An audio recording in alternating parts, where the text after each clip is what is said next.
Once in a while, I'll go out to dinner with my relatives to a restaurant in DC that they're regulars at. That's one of their favorites.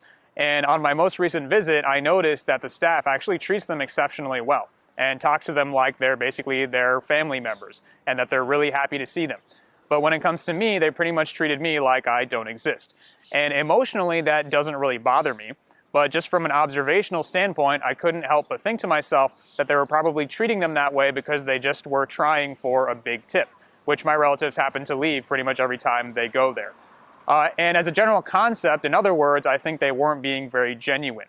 And I think that's an important concept to understand and to put into practice as often as you can. So in this video, let's go ahead and talk about what it means to be genuine, why it's so important to practice it, and how to do that. So I define being genuine as the opposite of being disingenuous, where in that case, you're knowingly creating the appearance of having a certain motive because you know it'll elicit a favorable response from whoever you're interacting with, all while concealing your true motive and keeping that a secret, basically, because you know it'll get you what you want. So the example I mentioned at the beginning is a good one. So treating somebody nicely to make them think that you like them and care about them, while really under the surface, all you really want is that big tip.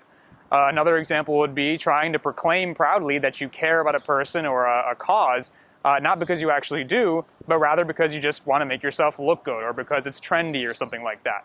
Whereas being genuine, on the other hand, is where you align those two. The motive that you're creating the appearance of having and that you actually have.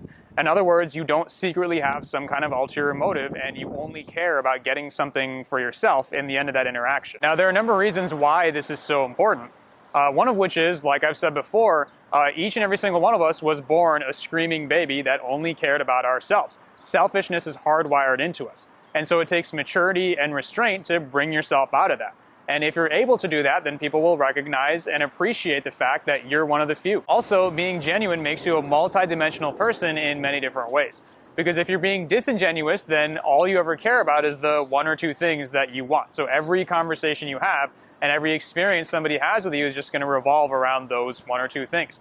And I can count on one hand the most commonly recurring motives that most people have, right? Money, fame, power, sex. What else is there? There's not a whole lot else.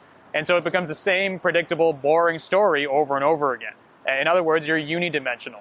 But if you're multidimensional, you have much more value to offer, people can trust you, and you're much more interesting to hang out with. And as always, this is where we do some self-reflection and ask ourselves what kind of a person we really want to be. If you're being positively recognized for being a type of person, then do you want people to just be praising an appearance of you when in reality you're somebody totally different, or do you want to actually be that person? And the choice is yours. So now that we have an understanding of what it means to be genuine and why it's so important, let's take a look at the how. And I'd say there are a number of important principles to keep in mind. So for one, whenever you're going to go do something, don't just fixate on your ulterior motives and what you can get out of that experience, and instead actively resist the temptation to do that and focus more on recognizing and appreciating the simpler things that life has to offer. Something as simple as just getting out of the house and going out and doing something active instead of sitting around at home all day is something you can consider to be a win. Or meeting somebody new or having a great conversation. All these things can really enhance your quality of life and bring a lot of enjoyment to the experiences that you're having, instead of just looking at it as, if I don't come out of this with $1 million or meeting the love of my life or something like that, then it's completely worthless. In that case, it just becomes a self-fulfilling prophecy, and you just become that unidimensional, negative-minded person that is always miserable and that nobody else can enjoy themselves around. And in addition, learn to be giving towards others instead of just caring about yourself all the time.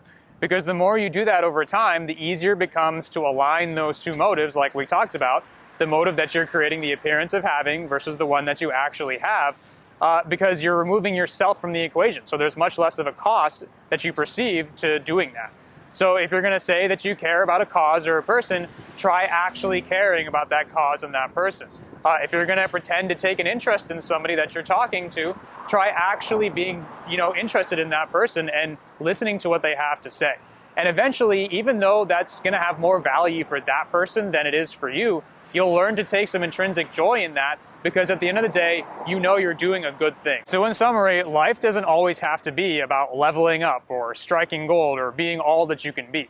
Once in a while, it's okay to just take a breather, take a step back, and be genuine with people, to enjoy the simple things in life and to care more about those around you than you do about yourself. So I hope that helps, and I'll see you next time.